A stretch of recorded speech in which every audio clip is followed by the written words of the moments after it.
He meets his mother at the market every day, but each time, he'd pretend not to see her. He never made an effort to talk to her. Even if they bumped into each other in the small town, they'd act like strangers. That day, Dongchi was selling clothes on the street. His mother Yudong came to his stall for the first time. He didn't greet her warmly like he did with other customers. It wasn't until Yudong silently picked out her clothes and paid that neither of them said a word. But shortly after she left, Dongchi lost the desire to keep selling. 아유, 다들 합소. 오늘 장사 있어, 좀. 쪽이라고! He took several pieces of clothes and threw them in front of his mother. 가져버리고, 나 장사하는데 다시는 좀 없어. 나가, 하영 엄청 참고 있는데, 건들지 맙소. 에? 이 미친놈아! 어디서 소리질 없이?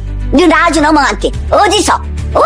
And the people around him didn't understand why he'd done that. 그러니까, 살아생기 전에 보지도 말고, 아는 척이도 말냐고! To understand what led to this situation, we need to go back to Dongchi's childhood, when Dongchi was a teenager. His father and sister both died at sea. Later his mother decided to take him and remarry another man in the town. On their way to her new husband's house, Yudong told her son that he should start calling her aunt. Young Dongchi refused to change how he addressed her. He didn't understand why his mother suddenly didn't want to recognize him as her son. But when Yudong heard this, she slapped him more than 20 times. Even with blood dripping from the corner of his mouth, he still didn't want his mother to remarry. He cried, saying he could drop out of school, that he could work to support the family. But Yudong kept walking, indifferent to his pleas.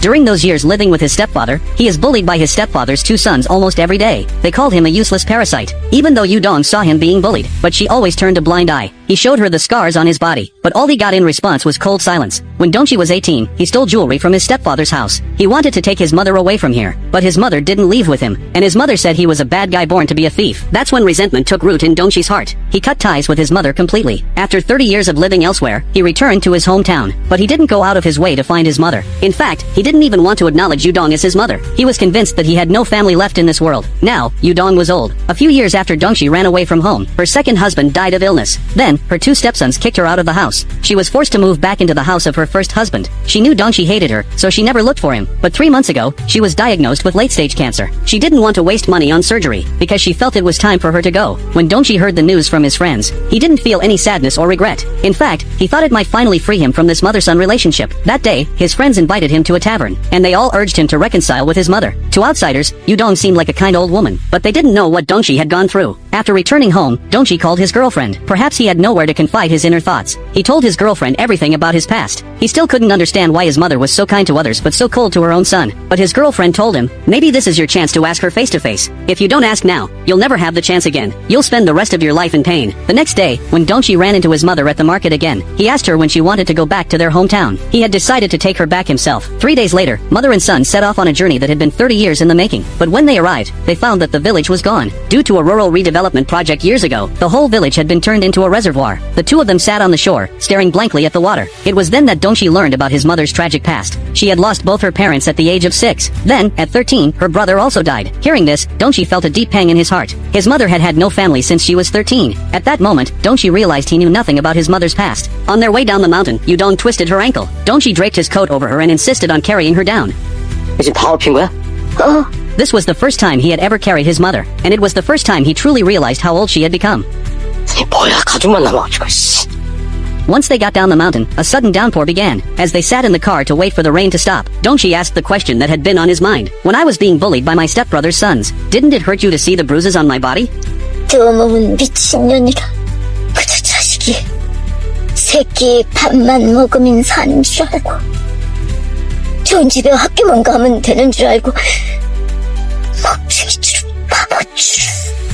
After hearing her answer, Dongchi felt her excuse was weak. He still couldn't forgive her for the mistakes she made back then. That night, Dongchi and his mother went to a restaurant in town. His mother told him, after my brother died, I worked here for years. Back then, I was so busy I didn't even have enough to eat. It wasn't until I met your father when I was almost 20 that I finally stopped going hungry. This journey helped Dongchi understand his mother's history. Her story was full of suffering. A 13-year-old girl who lost all her family. She fought for survival with everything she had. She never got love from her parents. And when she became a mother, she didn't know how to give this love to her children. Maybe in her heart. Ensuring her child is well fed is the greatest love she can offer. On their way back, Dongchi took his mother to fulfill her last wish. She wanted to see the view from the highest mountain on Jeju Island. While climbing, he asked her a question. If there's a next life, would you still want a son like me?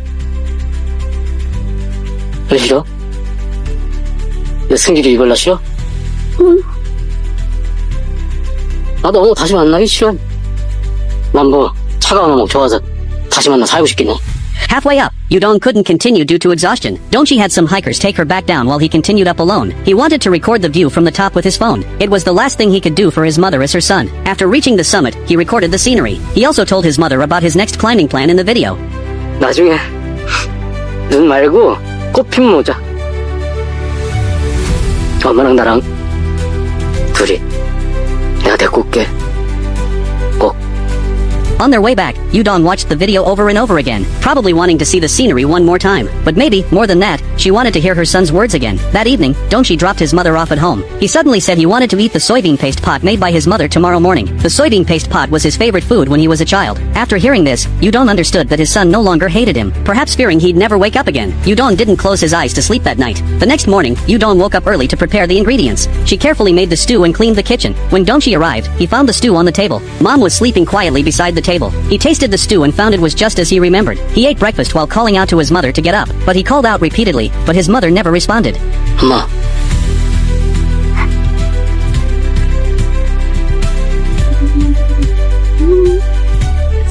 가져버리고 나 장사하는 거 다시 오지 마. 뭐야 가족 만나봐가지고. 난 뭐 차가운 어묵 좋아서 다시 만나 살고 싶긴 해. Until the end of the story, the mother did not apologize to Dongchi. It seemed all the words she couldn't say were wrapped up in that lovingly prepared breakfast. Dongchi wasn't sure if he had truly forgiven her, but when the person he resented had completely left, reconciliation seemed less important. Why did his mother ask him to call her auntie? Why could she slap him over 20 times? He still hasn't found the answers to these questions, but he doesn't want to pursue the reasons for the past anymore. All he knew was that in front of him was a poor girl who had suffered since childhood. She's also a mother who doesn't know how to love her children, but she's also an old woman whose every detail has been worn down by time. She's also the woman who gave him life. He felt the warmth lingering in his mother's hand. He thought he wouldn't be sad, but he ended up crying. All the hatred and confusion built up over 30 years seemed to fade away with her passing.